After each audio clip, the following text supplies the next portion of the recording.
Eu tenho uma empresa de design há 30 anos.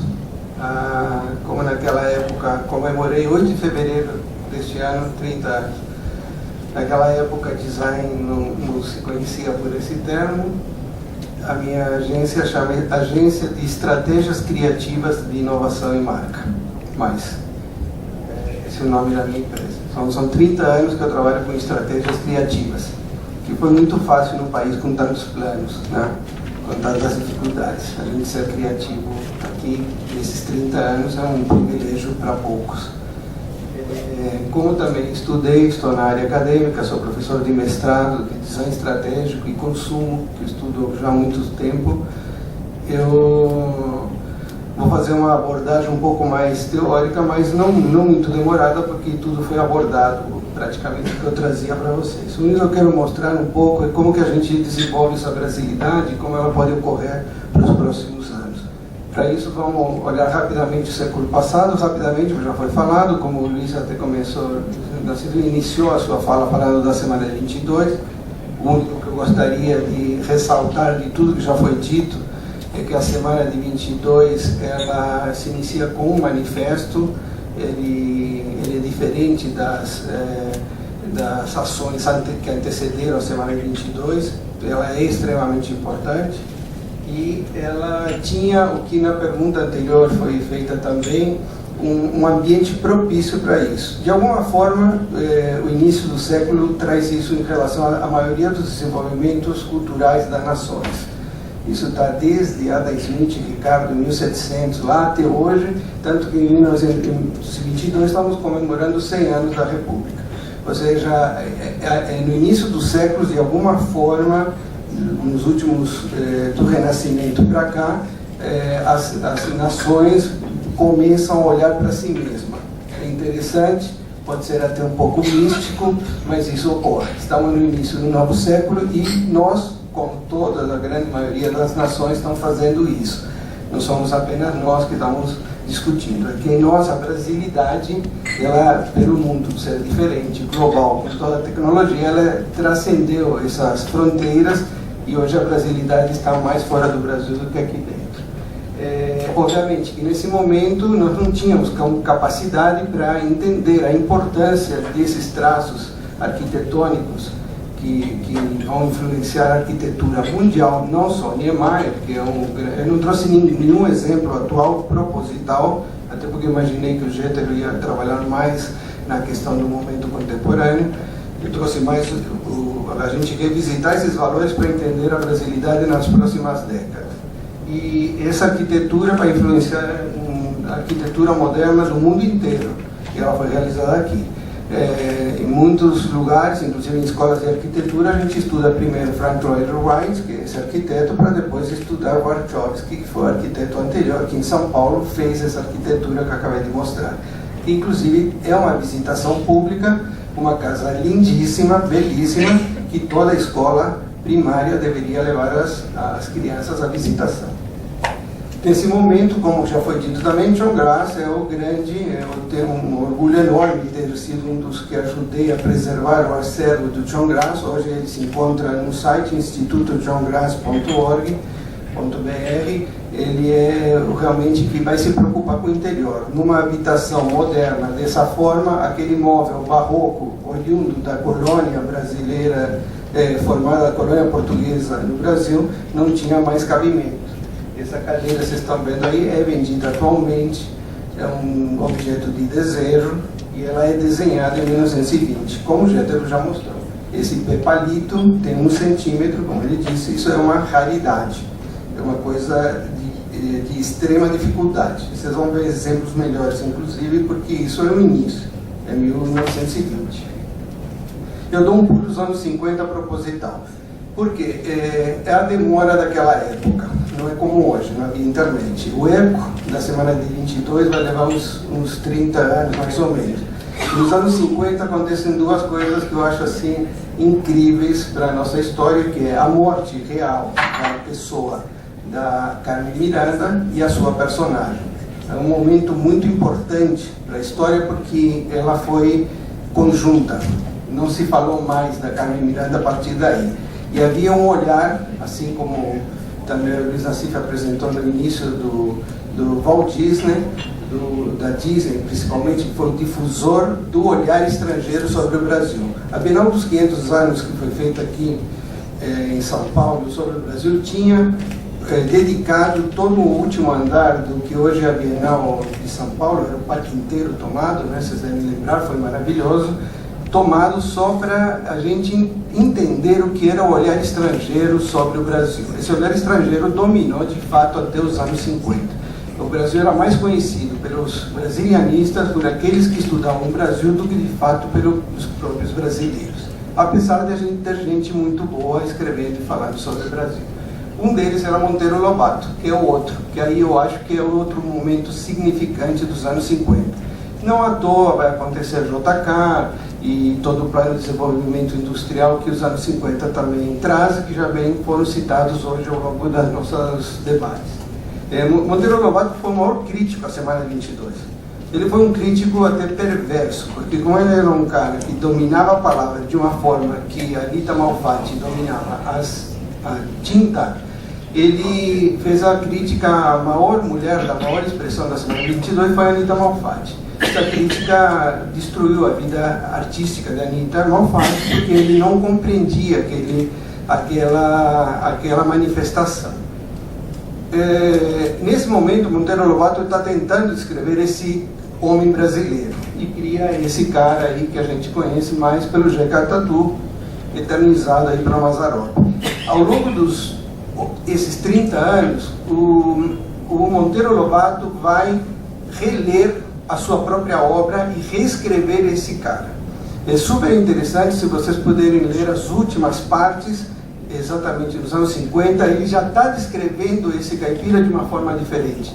Ele talvez não teve, nos anos 20, uma visão futurística, uma visão de futuro para interpretar o que aquilo significava. E é isso que eu acho que é o mais importante, que foi falado aqui hoje. Em 5 minutos, uma palestra apresenta para o estrangeiro, seja um investidor americano, inglês, holandês, alemão, e o cara consegue em 5 minutos olhar e perceber que aquilo é bom. E a gente demora 30 anos. E esse é nosso jeito brasileiro. Nós demoramos para perceber. A percepção é um processo natural dos nossos sentidos, que no caso cultural, de desenvolvimento da relação de um ser humano com o outro, no Brasil, ela é demorada. Nos anos 50, nós tentamos ser os melhores. Fizemos o melhor futebol que os outros jogavam e perdemos. Ou seja, o que aconteceu até os anos 50? Nós tentamos fazer tudo que os outros faziam melhor, ou maior, como foi o Maracanã. E perdemos. Quando nós começamos a ganhar? Quando a gente mudou, na mesma década. Nós paramos de fazer o que os outros faziam, para fazer do nosso jeito. Não do Gerson, mas um jeito nosso diferente. Tão diferente que era difícil entender. Um cara que corria sem bola. Ele saía correndo, reparem na foto, ele está olhando para frente, a bola está atrás e o marcador não sabe quem ele segue. Isso era comum. Em diversos jogos o Garrincha foi parado e falaram para ele assim: cara, você tem que chutar a bola. Ele falava: por quê? Porque você está fazendo palhaçada. Um sueco falou para ele. Ele não entendia nada, ele falou assim: esse é o meu jeito de jogar. E esse jeito de jogar, colocava 8 em volta dele e não conseguiam tirar a bola. Então agora a gente entende o Neymar. Se a gente jogar futebol dessa forma, isso é jogar futebol brasileiro. Esse é o futebol brasileiro. Não importa se é o melhor ou o maior, mas é o jeito de jogar futebol, que os outros não conseguiram desenvolver. Na mesma época, para ser mais exato, no mesmo ano, a Dodissa Colombo foi a nossa Miss, era a Miss Guanabara, que era como se chamava o estado do Rio de Janeiro. Ela foi para o concurso Miss Universo. Vocês devem conhecer essa história. Ela ia entrar para o desfile que chamava Praia e Piscina. Porque você tinha desfile assim, traje típico, noite de gala, ir para o trabalho, e aí tinha a hora que você tinha que entrar, as moças entravam vestidas de praia e piscina. Faltavam segundos para entrar e a organizadora falou para ela assim: por favor, você não vai se arrumar? Falou: mas eu vou para praia e piscina. Ela estava apenas de maiô. sem salto alto, inclusive. Não, você tem que se arrumar, você tem que passar um pancake, era um pozinho, tinha que usar rímel. Eu falei, mas eu não vou na piscina assim, eu não vou na praia assim. Foi uma confusão. Ela pegou o óleo Johnson, que era um óleo que se usava naquela época para hidratar a pele das mulheres, e jogou por cima. Quando a organização tentou pegá-la, não conseguiu, porque aquele óleo escorregou, e ela entrou e desfilou daquele jeito. Foi um sucesso. Foi uma maravilha, porque foi a única diferente, e ela desfilou do nosso jeito. Até porque as suecas e as outras não tinham nem praia. Quem sabe na praia somos nós.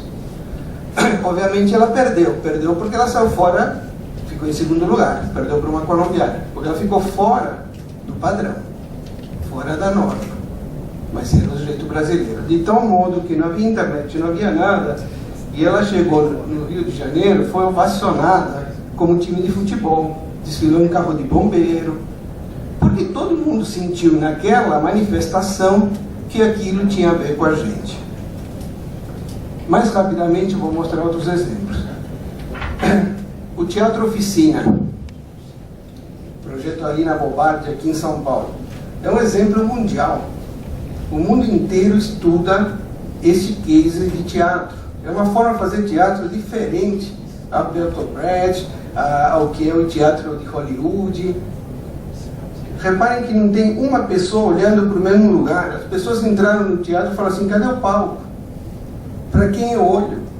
Cada um tem um olhar diferente, cada um participa de uma forma diferente.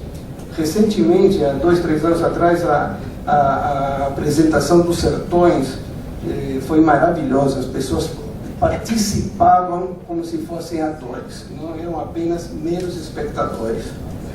O Cinema Novo de Glauber Rocha, esse cartaz inclusive famoso no mundo inteiro pelo design gráfico brasileiro, era tão caro fazer um cartaz que precisava de 4 cores. Ele foi feito com um filme amarelo e magenta que gira e ao se superpor consegue o vermelho, que vocês estão vendo aí.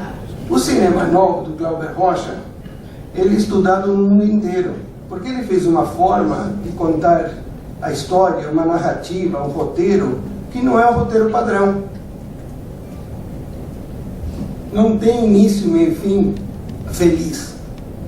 Não é o cinema americano, nem o cinema francês, é o cinema brasileiro. Até para nós era difícil entender os filmes. A Bossa Nova, que já foi falada, idem. Vocês sabiam que o Jobim estudou arquitetura? No 4º ano ele largou a arquitetura porque o professor olhou o projeto dele e falou assim, teu projeto não tem composição, não tem harmonia. O cara vai criar Bossa Nova. Joaquim Terreiro foi mostrado aqui. Essas cadeiras estão em proporção real. É provável que aquela cadeira lá esteja até na escala real ali. Olha a espessura dessa madeira. A primeira cadeira com 3 pés, com essa estabilidade do jeito que vocês estão vendo ali. Olhem o encaixe, essa madeira não tem nada além de madeira e encaixe. Olha a diversidade de tons, a diversidade de madeira, que o jeito que eu estava falando agora do MDF. Né? Com toda a nossa cultura, o jeito de fazer as canoas, a mesma forma de curvar essa madeira é do jeito que a gente faz desde nossas origens, ok? A palhinha, que é da cestaria brasileira, o que ele encontrou foi uma forma de fazer cadeira diferente de como se fazia na Europa, principalmente as cadeiras da Bauhaus, que eram feitas em metal. Zanini Caldas, anos 50, falando assim, olha, os móveis têm que ser ecológicos. Madeira ecologicamente correta. E o Sérgio Rodrigues, que já foi falado aqui, que ele ganha, isso é o mais importante, volto a falar do olhar, da gente perceber o que é bom. O Sérgio Rodrigues participa do primeiro concurso mundial de design em Milão em 1961, e ali ele ganha o primeiro lugar. Os italianos fizeram isso para que a feira de Milão seja um sucesso mundial. Eles fizeram um concurso todo ano. Eu vou há quase 20 anos para lá, todo ano estou lá. Escrevo para a maioria das grandes revistas artigos sobre o que eu vejo lá todo ano. Em 1961, o ganhador do maior concurso de design de imóveis foi Sérgio Rodrigues, um brasileiro. Em 1962, o Brasil preparou uma caravana de empresários para ir copiar produtos lá. não conseguiram perceber que os designers bons estavam aqui. Até hoje a maioria vai para lá para copiar produto. O que ele trouxe de novo? A cadeira é maravilhosa, mas o melhor está no jeito brasileiro. E eu trabalho com móveis, a maioria dos meus clientes são da área do setor moveleiro e interiores. Posso lhe garantir que qualquer pessoa que chega numa loja vai encostando a cadeira dela, né, no sofá, no braço, e assim que ela se senta. Ninguém vem pela frente, senta e cruza a perna. O pessoal vem se jogando. Esse é o jeito brasileiro de sentar. Ele ganhou o concurso não pela poltrona, mas porque ele tinha mostrado como é o nosso jeito de sentar. Em Milão, este ano, uma exposição que chamava Passado, Presente e Futuro de Cadeiras está discutindo como será o futuro do sentar. São 50 anos que a gente vem discutindo o que o Sérgio Rodrigues apresentou no primeiro concurso. Vejam que fácil, uma poltrona que se monta apenas com encaixe, com tiras e couro, simples. Essa atual, está sendo vendida até hoje. Está ganhando mais dinheiro hoje quando ele lançou. Por sorte está vivo. O mesmo que o Altos Vulcão fez, já estou encerrando, quando cria uma cerâmica que é simplesmente um giro fora do padrão, em vez de colocar tudo do mesmo jeito, nos possibilita mosaicos totalmente diferentes. É só sair fora do padrão. Ok?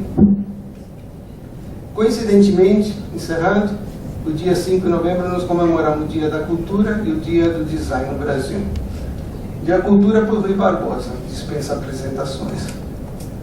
O Dia do Design por causa do Luiz Magalhães, a data de nascimento dele também. Luiz Magalhães é um dos maiores representantes e pioneiros do design no Brasil. Ele fez um monte de coisa, um monte de marca, levaria 2, 3 horas para falar dele. É um crime que eu estou fazendo, é um cara que merece tanta homenagem, mas eu preciso mostrar o jeito brasileiro. O Brasil decide, na década de 70, que tem uma moeda forte. Então ele cria um concurso para o novo cruzeiro. A moeda vai se chamar cruzeiro. Como antigamente a moeda não valia muito, ela era facilmente falsificada, porque ninguém ia perder tempo falsificando. O cruzeiro já passava a valer. Tinham tirado acho que 6 zeros. Então, precisava de uma moeda que fosse difícil de falsificar. Enquanto todo mundo fez moeda com tecnologia, ele se baseou no seguinte: o sistema de impressão naquela época era fotolito. Esse filme transparente que vocês estão vendo aí. Como funciona o fotolito? São 4 filmes, um para cada cor. Cian, magenta, amarelo e preto. Sistema semi.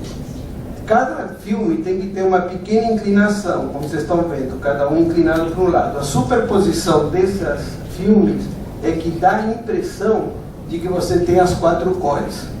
Quando um filme sai um pouquinho fora do eixo, vocês já devem ter visto isso em alguma revista, a impressão dá que a imagem está distorcida.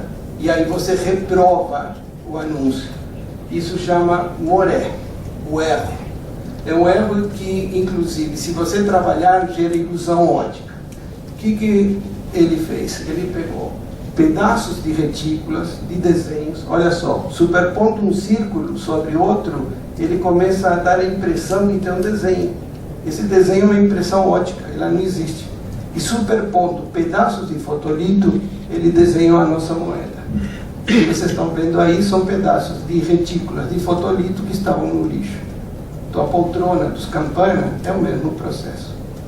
Isso é nosso. Nós fazemos feijoada assim. A gente sabe aproveitar as coisas e disso criar alguma coisa nova. Apenas as letras são desenhadas, o resto é uma ilusão ótica. Essa moeda não pode ser falsificada porque não pode ser fotografada.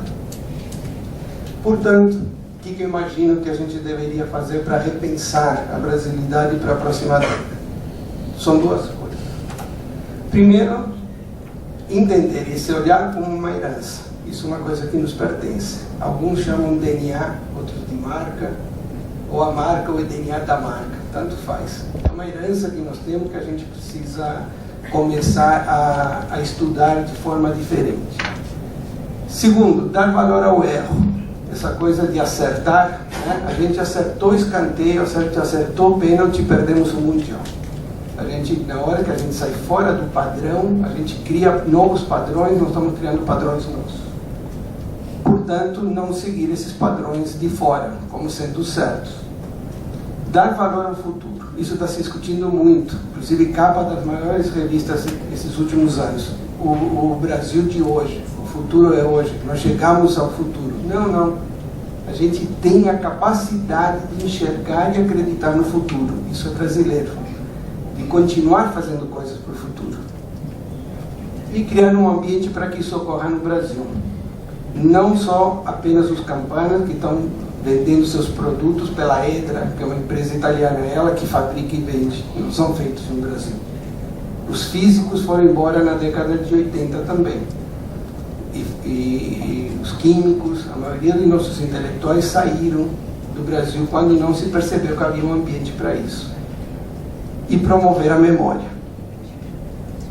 Por último, por que design tem a ver com tudo isso? Em curto prazo, o design gera emprego. É notável a quantidade de pessoas que estão envolvidas num projeto que tem design. Na revista Casa e Jardim desse mês, a matéria de capa é minha, se vocês puderem ler. Eu estou explicando, inclusive, os produtos que a gente percebe que tem a mão do homem e que pode ter tecnologia, porque a Ferrari é de alta tecnologia, mas o volante é feito com madeira e couro costurado à mão. Uma reforma uma reforma pequena num apartamento, um design de interiores mobiliza no mínimo 40 outras pessoas. 40. Eletricista, pintor, hidráulica, enfim, papel de parede, a venda do produto. Então, de imediato, a gente inserir design no processo da economia, ele está gerando emprego. A médio prazo, ele agrega valor. Ou seja, esse produto, design, ele é diferente. Se ele não é diferente, é cópia. Portanto, design é inovação. Inovação com brasilidade, ele está agregando valor. A gente vai falar assim, esse produto é a cara do Brasil. Isso é agregar valor. E por último, a longo prazo, ele preserva as nossas culturas. Tá? Como foi mostrado já em vários cases anteriores, a gente ter uma cadeira de palha em casa é a gente saber que estamos preservando uma cultura tupi, que era da cestaria. Obrigado a todos. O endereço do meu blog, eu também recebo e-mail por lá. Muito bom.